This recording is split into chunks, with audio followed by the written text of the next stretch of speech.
रमजान के बाद ईद सर पर है, लेकिन दुनिया भर के मुसलमान भाइयों के दिलों में ईद की खुशी के साथ साथ एक दर्द भी घर कर गया है।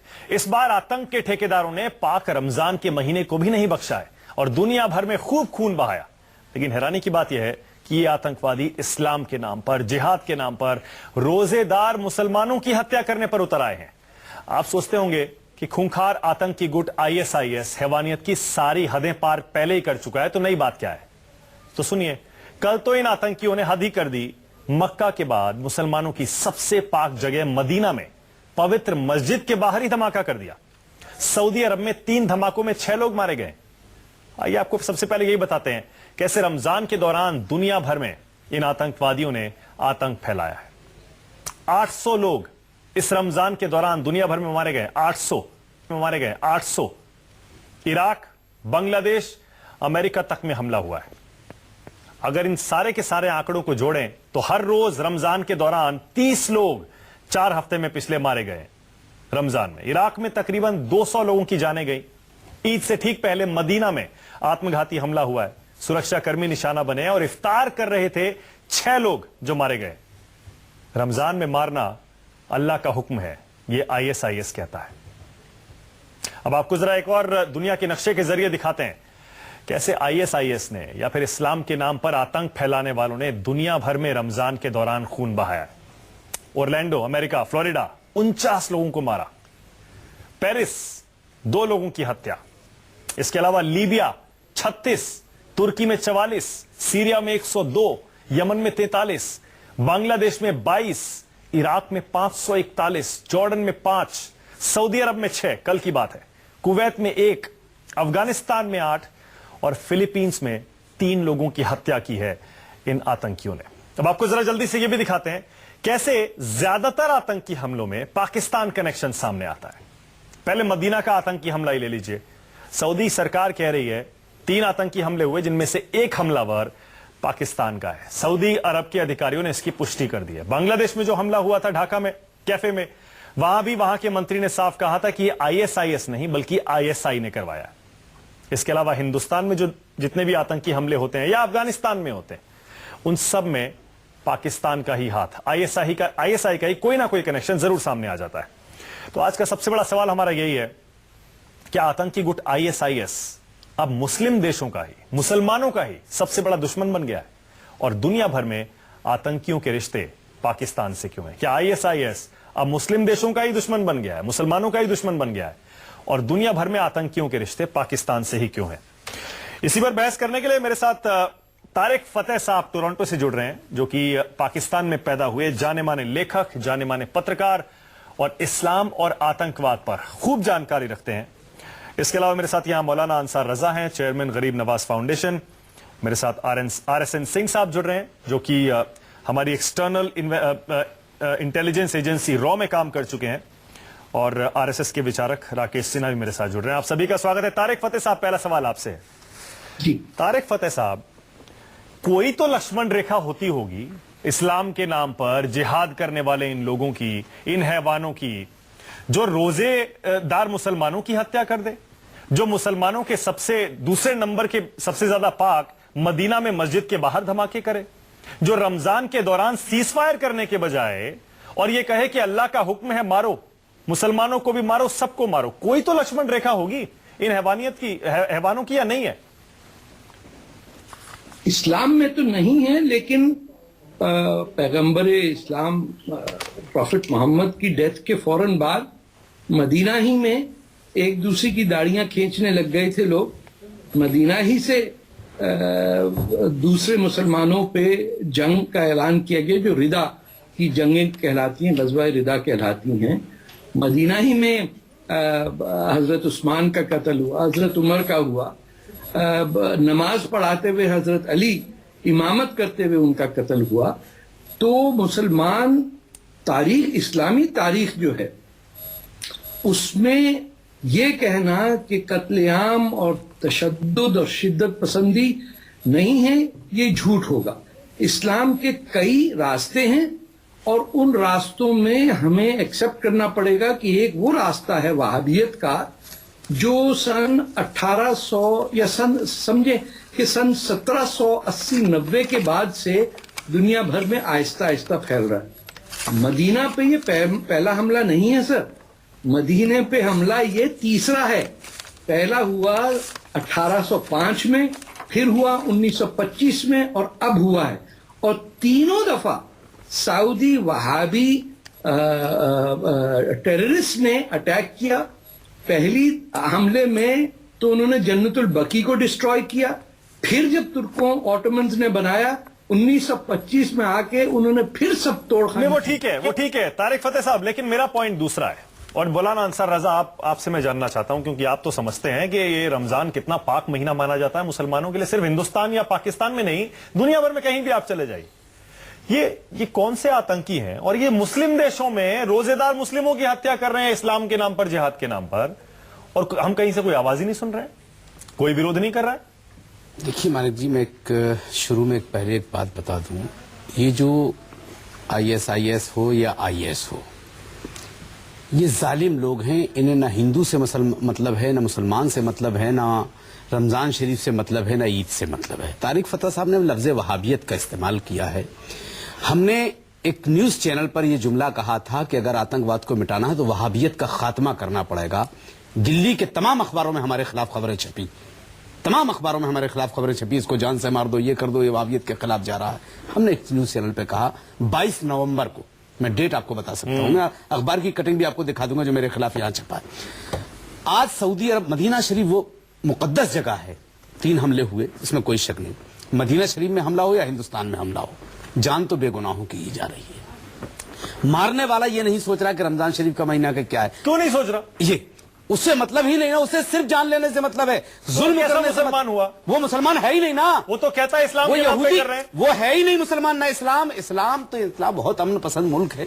इस्लाम क्या किसी की जान लेना सिखाएगा? मैं एक बात कहना चाहता हूं, ऐसा इस्लाम और ऐसा कुरान ये लोग क्यों पढ़ते हैं? सर एक सेकंड, मेरा सवाल सुनिए। कुरान जो पढ़ रहे हैं, वो कुरान जो पढ़ रहे हैं, ISIS बोल रहा है, मैं बता रहा हूं, अल्लाह का हुक्म है। नहीं, बिल्कुल नहीं। बांग्लादेश में जो हुआ है कि साहब वो कुरान की आयत सुना दो, हम तुम्हें छोड़ देंगे। वही कुरान तो ये कहता है कि एक इंसान की जान लेना पूरी इंसानियत का कत्ल है, एक इंसान को बचाना पूरी इंसानियत को बचा। उसी कुरान में जिसको ये कह रहे हैं कि साहब कुरान कह रहा है कि मार दो। दुनिया भर से आवाज क्यों नहीं उठती मुसलमानों की? दुनिया भर से आवाज उठ रही है, और अब और उठेगी, इसलिए कि अब जो है मदीने पर हमला हुआ है। नहीं, अब हिंदुस्तान चुप नहीं बैठेगा, दुनिया चुप नहीं बैठेगी। चाहे हमारे मुल्क पे हमला हो, चाहे बांग्लादेश पे हमला हो, चाहे पेरिस पे हमला हो, अब हमें खामोश नहीं बैठना चाहिए। और यही कहना है ना कि वायलेंस सारी बंद होनी चाहिए, बिल्कुल सारा बंद होना चाहिए, बिल्कुल बंद होना चाहिए। इसलिए नहीं क्योंकि मुस्लिम देशों में अटैक हो रहे हैं और मदीना पे अटैक हो रहा है। आपके चैनल के माध्यम से सऊदी हुकूमत को एक बात कहना मैं चाहता आपके हूं। मुंह से एक और बात सुनना चाह रहा हूं। मैं ये सुनना चाह रहा हूं कि सारे के सारे मुस्लिम धर्मगुरु, सारे मौलवी, दुनिया भर के सारे मुस्लिम नेता, सारे मुसलमान जिनको मुसलमान फॉलो करते हैं, वो सारे ये कहेंगे ना कि आतंकवाद हर फॉर्म में पूरी तरह खत्म होना चाहिए। बिल्कुल होना चाहिए। ये तो नहीं कहेंगे कि मदीने पे अटैक मत करो, नहीं, रमजान पे अटैक मत करो, बिल्कुल रमजान नहीं। के दौरान जहां पूरी दुनिया में जहां अटैक हो रहे हैं वो गलत हो रहे हैं। और मैं तो एक बात कहना चाहता हूं सऊदी हुकूमत से, आपके चैनल के माध्यम से, कि अगर अपने मुल्क को सलामत रखना है तो तुम्हें अमेरिका का पीछा छोड़ना पड़ेगा और पाकिस्तानियों से आजादी हासिल करना पड़ेगी। इसलिए, और मैं अपनी यहां की हुकूमत से, हमारे सिंह साहब बैठे हुए हैं, बहुत दानिश्वर आदमी है, मैं इनसे कहूंगा, आप बहुत बड़े डिपार्टमेंट में रहे हैं, हुकूमत तक ये बात पहुंचाइए कि अब हमें पाकिस्तान को लफ्जों से नहीं, अब वक्त आ गया है। क्योंकि आपने पाकिस्तान का जिक्र किया है, पाकिस्तान का आपने जिक्र किया है राकेश जी, लेकिन पहले एक छोटा सा कमेंट मैं आपसे भी चाह रहा हूं राकेश जी। अब देखिए, मौलाना अंसार रजा, तारिक फतेह दोनों कह रहे हैं इन लोगों के लिए कोई हद नहीं है, कोई लक्ष्मण रेखा नहीं है, कोई रेड लाइन नहीं है। जो रोजेदार मुसलमानों की हत्या कर दे ईद से कुछ दिन पहले, जो मदीना को ना छोड़े, मुसलमानों का सबसे पवित्र इलाका माना जाता है मक्का के बाद, जो ईद से पहले रमजान के दौरान कुछ ना देखे, मुसलमानों को मारे। राकेश जी, ये क्या है, कैसी मानसिकता है?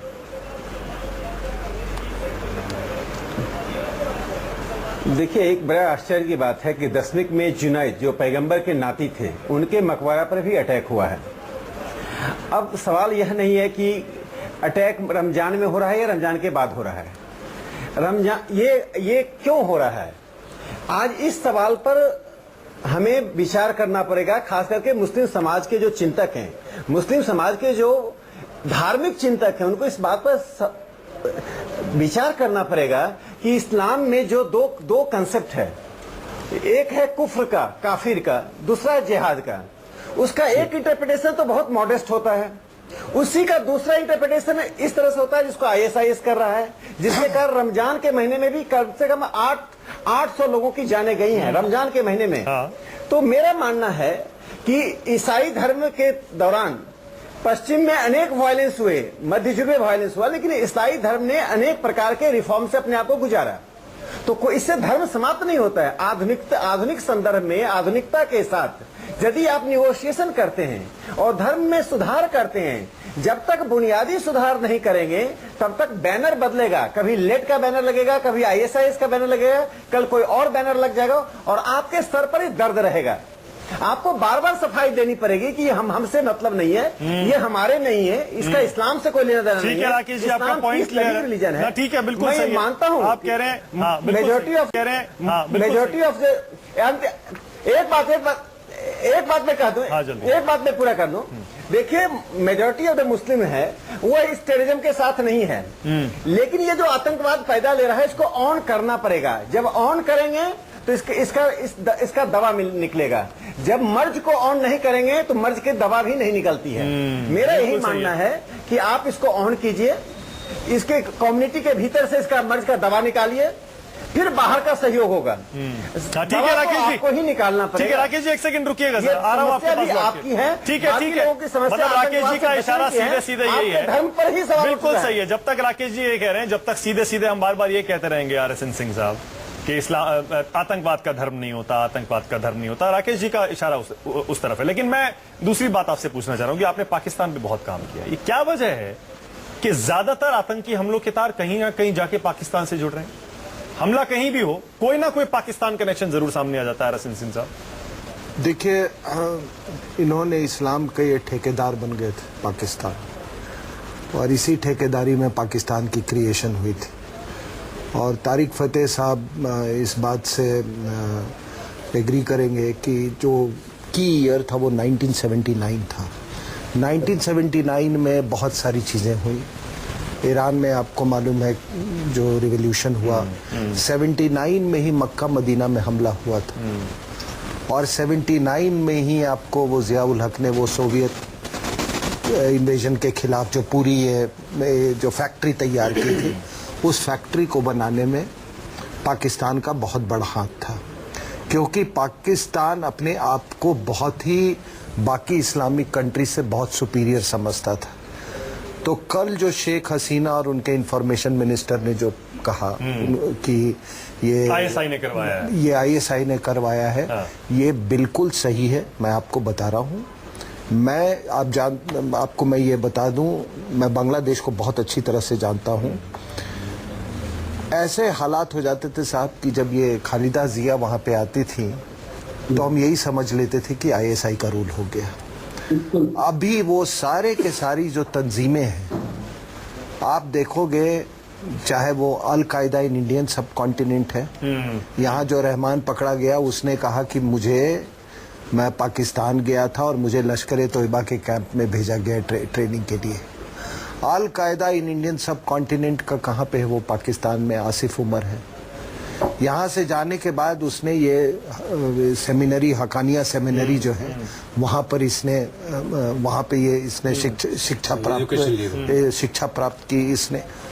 तो ये जो वहाँ की मिलिट्री जो ये सोचती है कि हम सबको हिंदुस्तान के खिलाफ इस्तेमाल कर ले, जो हमारी बात नहीं मानता है उसके खिलाफ इस्तेमाल कर ले, तो मैं आपको एक बात बता देता हूं कि वो दिन बहुत दूर नहीं है कि ये सारे के सारे पाकिस्तान मिलिट्री को खुद कंज्यूम कर रहे हैं। ये बहुत इंपॉर्टेंट पॉइंट है। लेकिन तारिक फतेह साहब, क्योंकि आप तो खुद एक पाकिस्तानी, ये बताइए जरा, पाकिस्तान ऐसा क्यों करना चाहता है? इस्लाम का ठेकेदार तो बना है, लेकिन इसमें उसे फायदा ज्यादा है ये सारे के सारे आतंकी हमलों में उसके कनेक्शन होने से, या उसे नुकसान ज्यादा हो रहा है, एक्सपोज हो रहा है? नहीं, वो फौज उनकी नहीं लड़ना चाहती है, वो नहीं, अपने बच्चों को नहीं भेजना चाहते हैं फ्रंट पे कि तुम कश्मीर में जाओ, वहां पर मिलिटेंसी करो। इनको यूज करते हैं। देखिए, पाकिस्तान फौज की एक वॉर क्राइम 1947 से कि अपनी ही फौज सिविलियन कपड़े पहना के वो हमला करवाते हैं। आपके कश्मीर, जम्मू कश्मीर में वो घुसे, अफगानिस्तान में 2001 के बाद कुंदूज से जो 20,000 तालिबान निकले, वो पता चला रेगुलर पाकिस्तान आर्मी सोल्जर्स थे। पाकिस्तान अपने आप को, और खास तौर पर पाकिस्तान के पंजाबी एडमिनिस्ट्रेशन और जो आपके हिंदुस्तान से वहां आके महाजर सेटल हुए दिल्ली यूपी के, वो अपने आप को मुगल सल्तनत के राइटफुल एयर्स समझते हैं। और उनके जहन में जब तक कुव्वतुल इस्लाम मॉस्क और दिल्ली के ऊपर उनका कब्जा नहीं होगा, वो उस जहनियत से नहीं निकल सकते।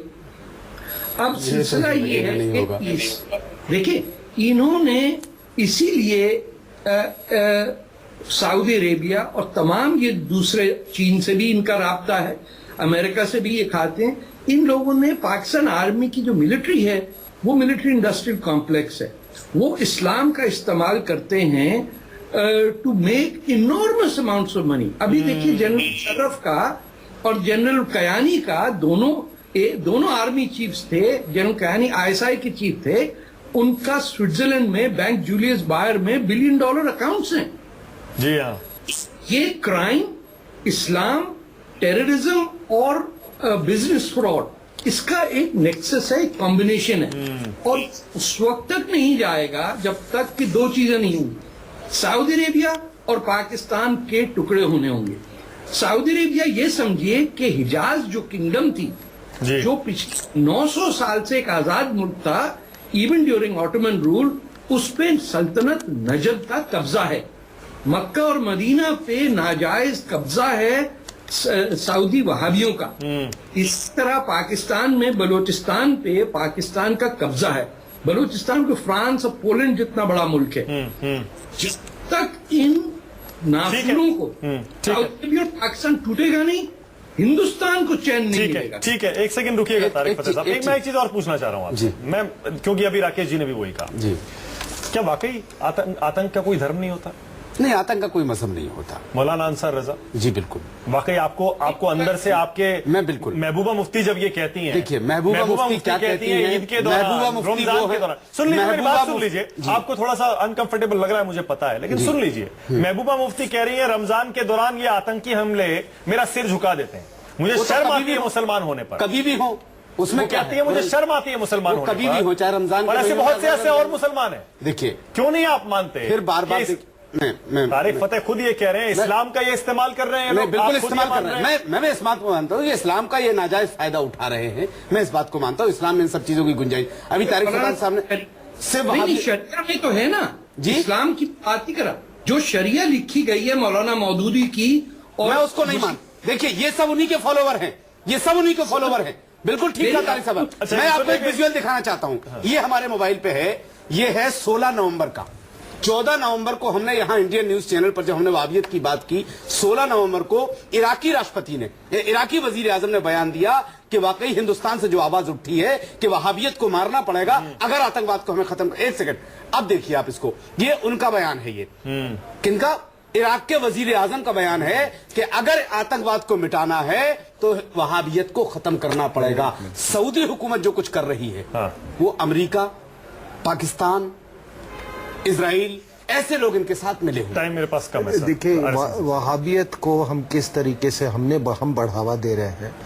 आज से आप 50-60s का कोई आप इफ्तार पार्टी का फोटोग्राफ निकाल लो, आपको कभी भी वो चादर, अरब वाला चादर आपको नहीं दिखेगा ये। और आज आप जितने इफ्तार पार्टी देख लो, सब में सब ये जो अपने लोग जो उनके, हाँ, वो गले में डालते हैं, वो अरब वाला। अच्छा, वो जो पार्लियामेंट में भी कुछ लोगों को पहने, कुछ लोग पहन करके गए थे। अरे मैं इन पॉलिटिशियन से कहना, बांग्लादेश वालों ने पहना, बिल्कुल, ये मैं पॉलिटिशियन से कहना चाहता हूँ कि अगर तुम मुसलमानों का वोट लेना चाहते हो तो मुसलमानों के बारे में कुछ जान भी तो लो। टोपी लगाने से क्या होगा? कि ये चादर से क्या, ये नहीं, ये चादर का मतलब क्या है? बिल्कुल, किस ब्रांड ऑफ इस्लाम को आप ये कर रहे हो? यही वहाबी इस्लाम। अच्छा, कमाल ये है सर सिंह साहब, अच्छा कमाल ये है कि रोजा अफ्तार पार्टी में केजरीवाल भी थे और हिंदुस्तान के उपराष्ट्रपति टोपी नहीं लगाए हुए हैं, वो चादर नहीं ओढ़े हुए थे, चादर ओढ़े हुए हैं। अरे क्या तमाशा है। लेकिन राकेश जी, मैं एक कमेंट, टोपी पहननी तो मौलाना आजाद की टोपी पहने। हाँ, सही बात, ये बात भी ठीक है। की बहनें अरे गांधी जी की पहन लेते, कोई तो है क्या दिक्कत था? अच्छा एक कमेंट, लेकिन राकेश जी मैं आपसे फिर भी यही चाह रहा हूं। राकेश जी आप कह रहे हैं जब तक मुसलमान ये नहीं मानेंगे कि उनके धर्म में सुधार की जरूरत है, तब तक इस प्रॉब्लम के रूट तक हम नहीं पहुंचेंगे, जड़ तक नहीं पहुंचेंगे। लेकिन मौलाना अंसार रजा तो अभी भी कह रहे हैं टेररिज्म हैज नो रिलीजन, उसका धर्म से कोई लेना देना नहीं है आतंक का। राकेश जी अरे मुझे बैनर से क्या लेना देना है? लेट का बैनर है कि आईएसआईएस का बैनर है? आप एक सवाल का जवाब दे दीजिए।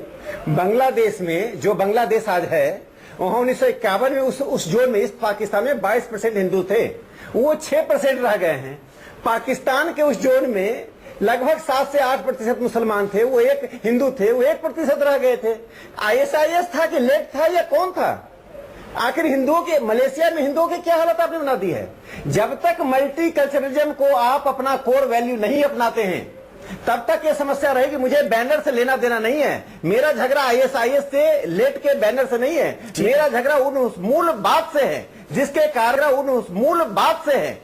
कारण आज बांग्लादेश में हिंदू 6% और पाकिस्तान में हिंदू। ठीक है, नहीं राकेश जी, कौन आईएसआईएस था, कौन लेट था? राकेश जी बहुत लोग होंगे आप इस बात से सहमत होंगे कि जब तक ये इस्लामिक स्टेट, इस्लामिक कैलिफेट ये बनाने का कॉन्सेप्ट या ये बनाने की इच्छा और मंशा खत्म नहीं होगी, तब तक ये हिंसा, 30 सेकंड का वक्त दे सकते हैं? बिल्कुल टाइम नहीं, 30 सेकंड का वक्त, 30 सेकंड का वक्त, बिल्कुल टाइम। मैं ज्यादा से एक जुमला कहना चाहता हूं। ऊपर से बार बार मुझे कहा जा रहा है। बहुत बहुत शुक्रिया तारिक फतेह साहब, मौलाना अंसार रजा, RSN सिंह और राकेश सिन्हा इस बहस में आने के लिए। लेकिन वाकई अब मुसलमान भी नाराज हैं और सोच रहे हैं कि ये कैसे मुसलमान हैं जो रमजान की नहीं सोचते, मस्जिद की नहीं सोचते, मदीना नहीं सोचते, रोजा इफ्तार कुछ नहीं सोचते, ईद तक भी नहीं सोचते। ये कैसा जिहाद है?